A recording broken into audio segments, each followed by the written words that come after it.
João atirou o telemóvel contra a parede da cozinha, o ecrã estilhaçando-se num estalo seco quicou pela casa antiga em Alfama.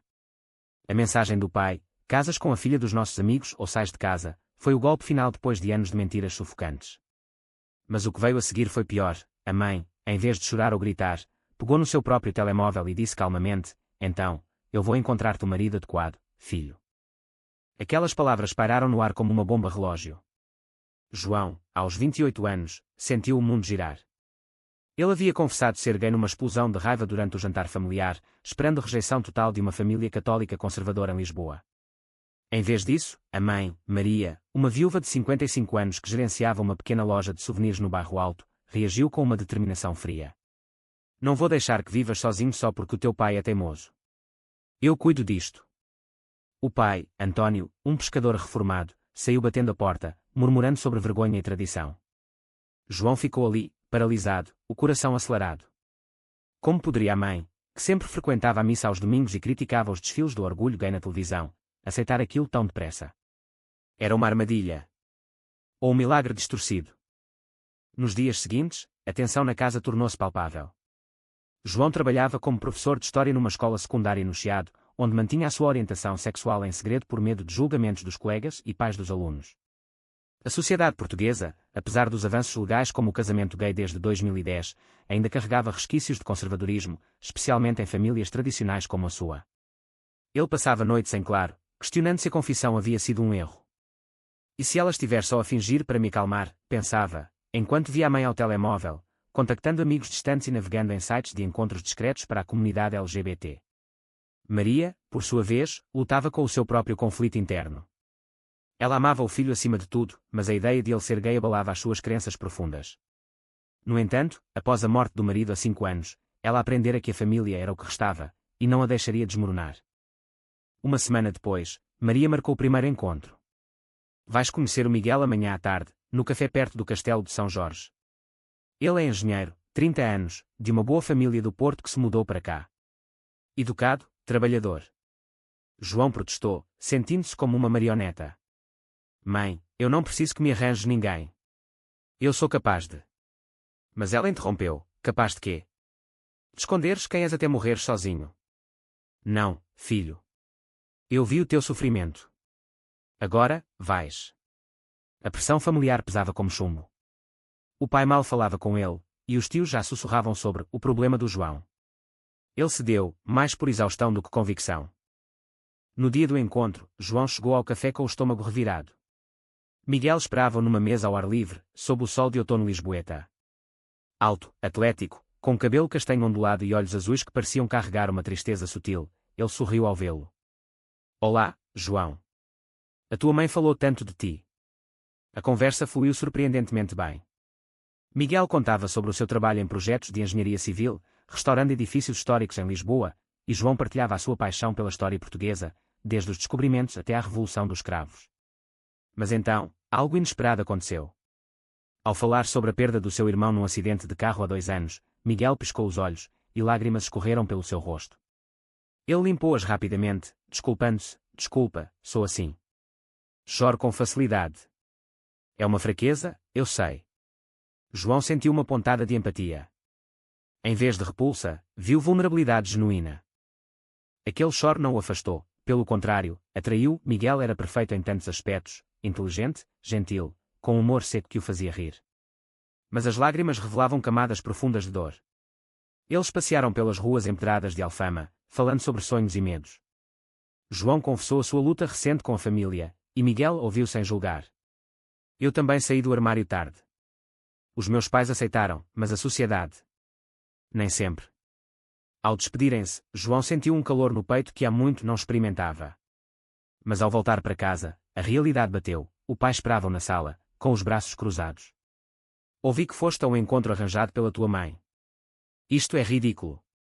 Vais envergonhar-nos a todos. A discussão explodiu, com acusações de traição à memória do avô, um homem rígido que lutara na guerra colonial. João defendeu-se. Pai, eu sou assim. Aceita ou perde-me? António saiu furioso, deixando João com um vazio. A mãe, ao ver a cena, sussurrou, dá tempo ao tempo. Mas continua com Miguel. Ele parece bom para ti. Os encontros com Miguel tornaram-se regulares. Eles exploravam Lisboa juntos, o Oceanário, o Mosteiro dos Jerónimos, passeios de elétrico pela cidade. Miguel chorava ao ver um filme triste no cinema, ou ao recordar memórias da infância no Porto. João aprendeu que aquelas lágrimas vinham de um trauma. O irmão mais novo morrera num acidente que Miguel se culpava por não prevenir. Eu devia ter estado lá, dizia, a voz tremendo. Em vez de fraqueza, João via força na capacidade de Miguel expressar emoções. Mas o conflito interno crescia. Ele amava aquela sensibilidade, mas temia como a sociedade via homens que choram, como fracos, menos masculinos. Na escola, ouvia piadas homofóbicas dos alunos, e imaginava o que diriam se soubessem do seu namorado chorão. Uma noite, após um jantar romântico num restaurante com vista para o Tejo, Miguel beijou pela primeira vez. Foi terno, cheio de promessas. Mas no dia seguinte, a mãe de João recebeu uma chamada anônima: o teu filho anda com um homem. Cuidado, a vizinhança fala. O pânico instalou-se. Maria confrontou João: temos de ser discretos. Teu pai já está no limite. João sentiu a pressão social apertar como uma corda. Ele queria gritar a sua felicidade, mas o medo de rejeição o silenciava. Miguel, ao saber, chorou novamente: eu não quero ser um fardo para ti. Aquela vulnerabilidade tocou João profundamente, mas também o fez questionar: valia a pena o risco? A família, os amigos, o emprego, tudo em jogo por um amor que desafiava normas. Os meses passaram, e o relacionamento com Miguel aprofundou-se em meio a tormentas. João e Miguel passavam fins de semana em Sintra, caminhando pelos palácios encantados, onde o ar fresco parecia lavar as preocupações. Miguel chorava ao ver a beleza da natureza, explicando que as lágrimas eram a sua forma de processar emoções intensas. Não é fraqueza, é ser humano, dizia. João concordava, mas no fundo, lutava com o estigma. Em Lisboa, onde o fado ecoava pelas ruas, expressar sentimentos era poético na música, mas suspeito na vida real para homens. Ele via Miguel como perfeito, dedicado, leal, com um emprego estável que permitia sonhos de uma casa juntos. Mas as lágrimas tornavam-se um ponto de conflito interno. E se os meus alunos souberem? Ou os pais, pensava João, enquanto preparava aulas sobre tolerância histórica. A mãe, Maria, tornara-se uma aliada improvável. Ela organizava jantares discretos em casa, convidando Miguel para provar os seus pastéis de nata caseiros. Ele é educado, filho. E cuida de ti. Mas o pai, António, recusava-se a participar. Isso não é natural, resmungava, passando noites no bar com amigos velhos que partilhavam as suas visões conservadoras. A divisão familiar crescia. Uma tarde, António confrontou Maria: estás a encorajar esta loucura. O nosso filho precisa de uma mulher, não de um homem que chora como uma criança. Maria defendeu-se: ele é feliz. Isso é o que importa. A discussão terminou com António saindo de casa por dias, ficando com um primo em Cascais. João sentiu culpa, a sua escolha estava a destruir a família. Numa virada inesperada, Miguel revelou um segredo. Durante um piquenique no Parque Eduardo VII, ele chorou ao confessar: eu traí o meu ex-namorado há anos. Foi um erro, mas magoei profundamente. João ficou chocado. A confiança abalou-se. Por que agora? Perguntou. Miguel explicou: quero ser honesto contigo. Aprendi com o erro. Aquela revelação desencadeou uma crise em João. Ele questionou se Miguel era realmente perfeito, ou se as lágrimas escondiam manipulação. A noite terminou em discussão, com João voltando para casa sozinho, o coração partido. A mãe notou a sua angústia: o amor tem falhas, filho. Decide se vale a pena perdoar. A pressão social intensificou-se. Na escola, um colega professor, conservador, ouviu rumores e confrontou João: é verdade que andas com homens? Cuidado, os pais não vão gostar. João negou, mas o medo cresceu. Ele começou a evitar Miguel em público, sugerindo encontros só em casa. Miguel sentiu a distância: estás envergonhado de mim. Lágrimas rolaram novamente. João explodiu: não é de ti, é do mundo. Mas no fundo, era das lágrimas, elas tornavam tudo visível, vulnerável. Uma noite, após uma festa de amigos onde Miguel chorou ao ouvir uma história triste, um amigo de João comentou: ele é sensível demais. Não é estranho. João defendeu, mas as palavras feriram. Então veio a traição. Num momento de fraqueza, João encontrou-se com um antigo craj num bar gay no Bairro Alto. Não passou de um beijo, mas a culpa consumiu-o. Ele confessou a Miguel no dia seguinte, esperando rejeição. Miguel chorou copiosamente, mas perdoou: eu errei no passado. Agora, escolho amar-te apesar disso. Aquela magnanimidade fez João sentir-se pequeno. Ele prometeu mudar, mas o dano estava feito. A mãe soube através de uma discussão ouvida: filho, as escolhas têm consequências. Pensa no que estás a sacrificar. O conflito com o pai atingiu o pico. António descobriu o relacionamento e exigiu que João escolhesse, família ou Miguel. Se continuares, não és mais meu filho. João, dilacerado, confrontou-o: pai, o amor não se escolhe. António, com lágrimas raras nos olhos, admitiu: eu tenho medo de te perder para o mundo. Era a primeira vez que via o pai vulnerável. Mas a teimosia prevaleceu, e António deu um ultimato. João saiu de casa, ficando temporariamente com Miguel no apartamento em Belém. A mudança foi um golpe, deixar a família por amor, pagando o preço da solidão. Miguel apoiou, mas as suas próprias inseguranças surgiram. Eu choro muito porque perdi tanto. Não quero perder-te. João abraçou-o, sentindo o peso das decisões. Eles planeavam um futuro, mas o passado assombrava. Uma carta anônima chegou: homens como vocês não pertencem aqui.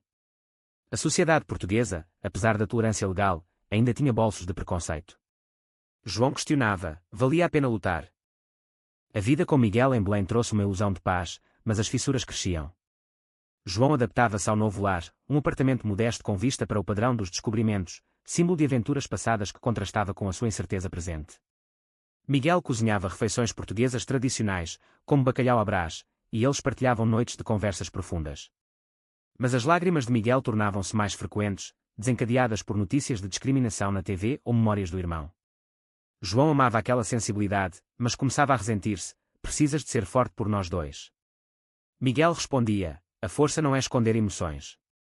O conflito interno de João intensificava-se, ele admirava, mas temia que aquilo o tornasse alvo de ridículo.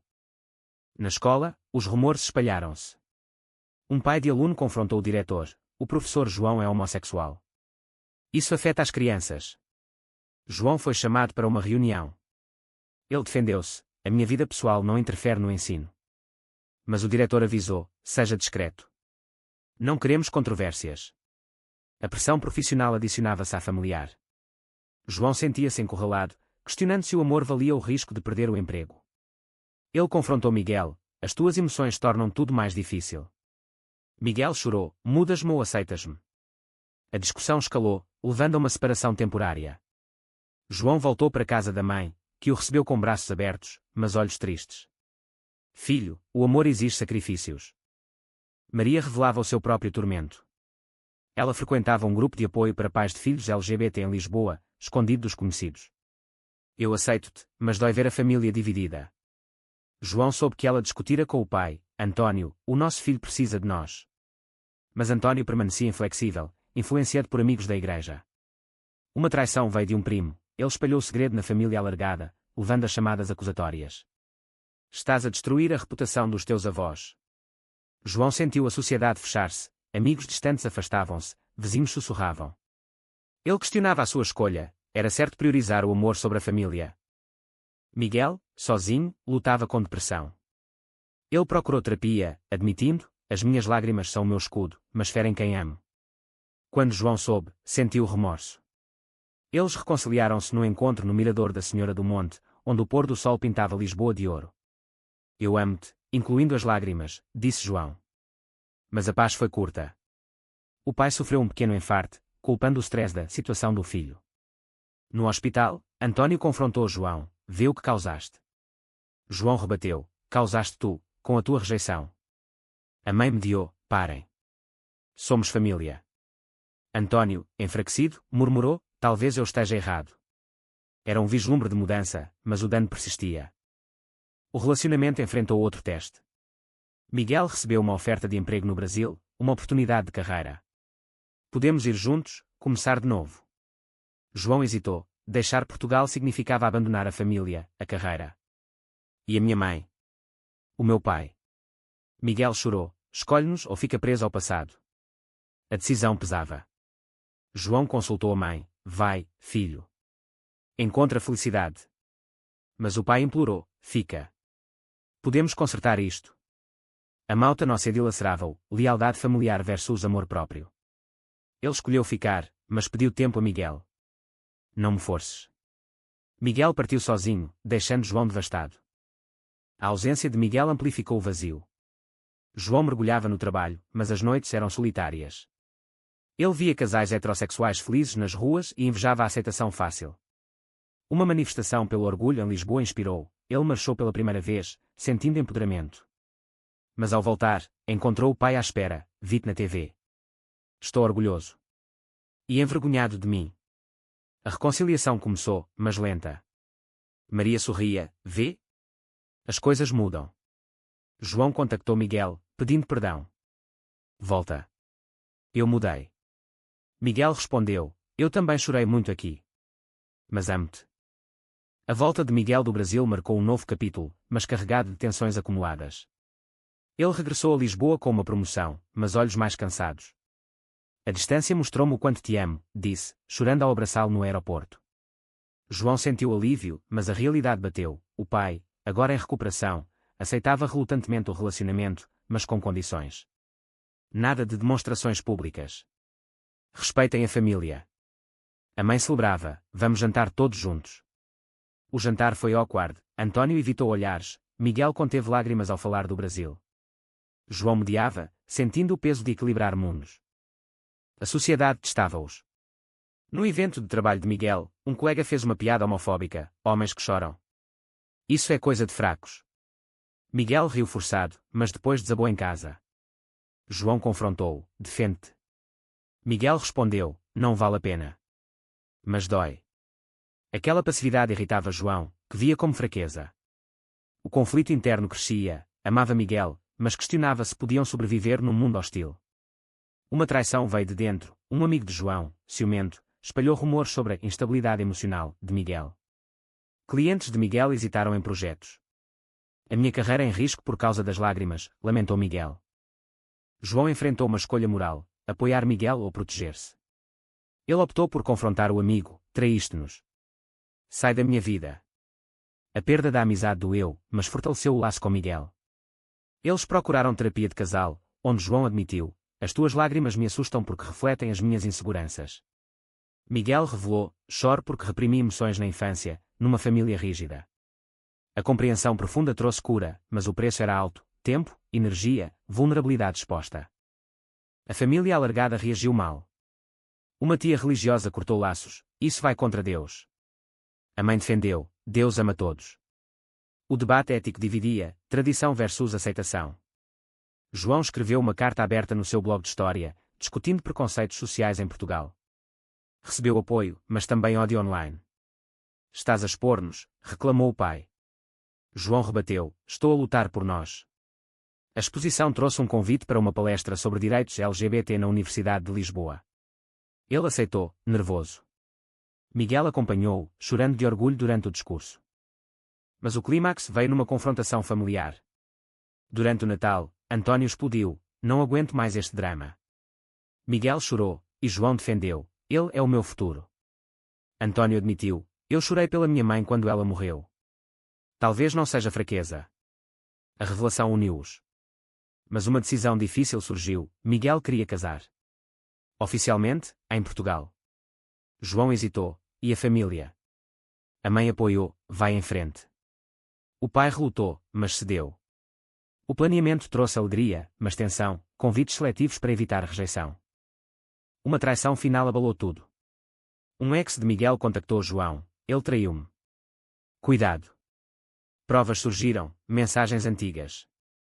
Miguel confessou: foi antes de ti, mas escondi. João sentiu-se traído: mentiste. A discussão levou a uma separação. Preciso de tempo, disse João. Miguel partiu chorando: perdi-te. João voltou para os pais, questionando tudo. A mãe consolou: o perdão é uma escolha. O pai, surpreendentemente: não desistas se amas. Os dias sem Miguel arrastavam-se como invernos lisboetas chuvosos. João mergulhava no trabalho, lecionando sobre revoluções sociais, mas o coração estava em tumulto. Ele visitava o Terreiro do Paço, onde ondas do Tejo pareciam ecoar as suas dúvidas. Foi certo perdoar tanto? Questionava-se. A mãe notava: filho, o amor não é perfeito. O pai, numa mudança sutil, convidava-o para pescarias: aprendi que chorar não é o fim. Aquelas conversas reconstruíam laços, mas o vazio persistia. Miguel mandava mensagens: sinto a tua falta. Mudei. João ignorava, mas o amor queimava. Uma manifestação antidiscriminação em Lisboa reuniu-os por acaso. Miguel chorava ao vê-lo. Por favor, volta. João cedeu, mas sem mentiras. A reconciliação foi doce, mas custosa, terapia intensiva, promessas renovadas. Eles casaram numa cerimónia discreta na capela de São Roque, com a mãe e o pai presentes. António apertou a mão de Miguel. Cuida dele. As lágrimas de Miguel selaram o momento. Mas a sociedade não perdoava facilmente. Rumores no emprego de João levaram a uma demissão velada. Não se encaixa na imagem da escola. Ele encontrou novo trabalho numa ONG de direitos LGBT, pagando menos, mas alinhado com os seus valores. O sacrifício doeu, estabilidade por autenticidade. Miguel apoiava. Juntos, superamos. A família uniu-se, mas com cicatrizes, tios distantes, amigos perdidos. Anos depois, refletindo, João via o caminho, da confissão SC à aceitação custosa. As lágrimas de Miguel tornaram-se símbolo de resiliência. Mas a pergunta pairava: foi correto priorizar o amor individual sobre as normas sociais e familiares, mesmo que isso cause dor coletiva?